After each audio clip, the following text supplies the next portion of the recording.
I think that Monday is going to be a pivotal, Monday, Tuesday, very pivotal for Bitcoin because you'll get some more price action going in there with the markets open and yields and the dollar moving.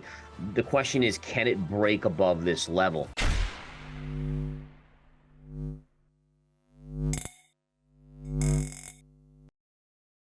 Today we have veteran trader Gareth Soloway giving us the latest market update, as well as the current direction for Bitcoin and the big move we're expecting in the next few weeks. Soloway notes that Bitcoin is facing a significant resistance level that will see the price finally rising above 30,500 and heading straight into the mid-40s. Currently, Bitcoin is sitting just above 29,700, which is finally above the breakout level of 28.5 we were waiting on just a few days ago. Soloway believes that the markets are very close to a major pivot and sees a potential pullback coming if the rally doesn't show itself in the next 3 days. Let's get right into the latest interview with Gareth Soloway as he gives his prediction for Bitcoin and the crypto market in the coming weeks. Before we dive in, don't forget to like and subscribe if you enjoy the content we do here on this channel. Let's get right into the video.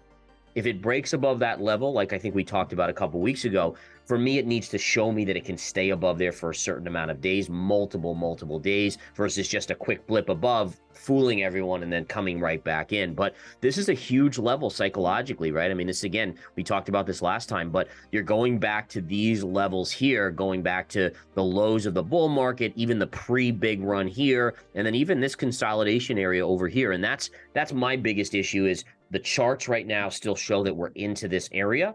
And then number two is, to me, the bullish sentiment in crypto right now is very similar to when I made the call that 69,000 was going to be a fall and we were going to go to 20,000. And it's that psychology. We looked at that psychology of the market chart earlier. Those things are kind of eating at me in terms of whether or not this bear market is fully over. Now, whether or not we've made the lows, obviously, we should know in the next 6 months or so. But at least in the near term, something likely to me will trigger a sell-off back down a little bit. I'm still in the camp personally that it's still mostly, I would say 3/4 of it is a risk asset. What I've noticed over the last 3-4 years of Bitcoin is that it was 95% a risk asset. Well, at one point it was 100%. Then it was 95, then it was 90, then it was 85, 80, and now we're at 75. So like for the banking crisis, there's no doubt about it. That was an awesome situation for Bitcoin. We showed it decouple when the markets were selling off there. So I think it's slowly maturing. It's kind of like an adolescent that needs to get into adulthood here and mature. But I still think that in this scenario, if you see a real panic hit the stock market, we see, let's say 20% down, my guess is it does decline.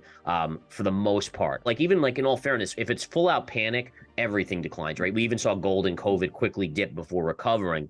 But the question then is, if it's a longer term bear market in stocks, I still think it does put pressure on it. But again, slowly it's maturing into a gold type entity. We saw the bank earnings on Friday. JP Morgan was really the standout, and that was a tremendous report. Again, interestingly enough, what I noticed was that while JPM was up, we saw a lot of the regionals continue to fall, and that's never a good situation when you have good earnings from one bank, but the rest can't catch a bid. So that's a little bit of a concern going into next week. I also thought that the early sell-off in the S&P 500 was concerning as well, where you had this good news, the PPI came out the day before, everything was kind of rosy, and the markets opened up, and then they just gave it all back. And essentially, we closed flat on the day.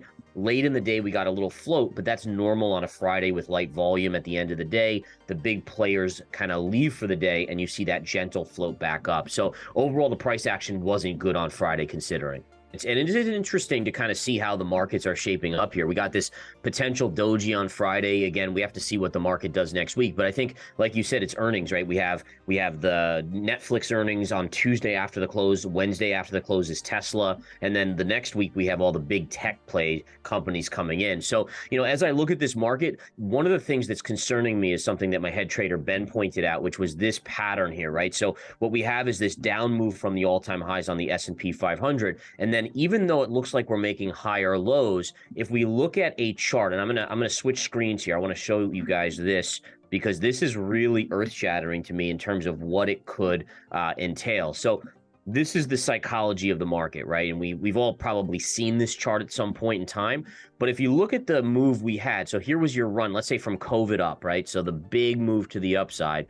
Then here was your high in 2021 and the sell-off that followed. And then look at the price action following that. you're generally seeing the same, almost to a T, almost perfectly the same pattern, which denotes the complacency period on this psychology of a market chart. And what we know is that following that, in general, we have a bigger down move. So to be honest, looking at this, looking at how the markets have been behaving, I do think that there's a bigger sell-off coming in the works here in the not too distant future. I look at past bear markets, and this one to me could be worse than many of the past ones, because you actually have a Fed that has hiked rates percentage-wise bigger than really any time in history. I don't remember, even in the 80s, you didn't see the percentage-wise. Like here we went from 25 basis points to 5%. I mean, think about how many hundreds of percentage points that is, even versus the 1980s where we saw those interest rate increases. So that to me has to at some point play out as a shock to the system that finally comes to fruition. And it is something that I do think we will see not only the October lows of 2022, but even further on. If we flip over to the Apple chart here, right? Apple's had a remarkable move. Absolutely remarkable move off of the lows. It's not that far off all-time highs, but if you compare Apple's chart to a lot of the other just average companies out there, you've seen rotation into what we would call best of breed as a safety play, right? So Nvidia, Apple, Microsoft, right? And to me, that's a concern, because it's not that people believe that Apple is a great value here. And in all fairness, I think it trades at like a 30 or 25 forward PE, and historically, that's even rich even in bull markets. But it's more that are people just hiding in those plays while the rest of the market continues to kind of languish. And you could bring up a bunch. I mean, there's so many just kind of average companies that aren't known as those special companies, and their charts are not very good at all. And again, to me, it spells people hiding right now, and then at some point they will get freaked out enough to even exit those. And when we see Apple and Nvidia and Microsoft collapse, that's where the NASDAQ really comes hard down. Let's take a look at gold real quick. I'm seeing a triple top in gold with a big reversal. What are you looking at? Yeah, so I'm with you on that one. Is you're definitely coming up to that. We did hit just on Friday or Thursday this upsloping trend line right here through the recent highs. So to see a little bit of a sell-off there, not a big surprise. But I agree, you're coming up into a range where there's going to be a massive wall. Usually at triple tops. So triple tops are different than double tops. Double tops, you usually see a big pullback. Triple tops, it's usually a slightly lesser pullback. And then a breakout. So again, usually you'll see that type of action. So if we did get up there, I would still expect a pullback, but it would be a shallow pullback, maybe 1900, maybe 1875 before that next leg up. I still think that gold in terms of risks is probably the lesser of the risky assets to be in here with a decent reward to it. Soloway expresses confusion over the recent price action of Bitcoin, which has failed to break out above 30,500. Despite the dollar breaking major support. His technical analysis suggests that Bitcoin could potentially rally above 30,000 in the next few days. Soloway emphasizes the importance of waiting for this significant move before making any decisions on buying. With Bitcoin's potential for significant growth, it will be interesting to see how the crypto market responds to the bullish signal we've been watching for the past few weeks.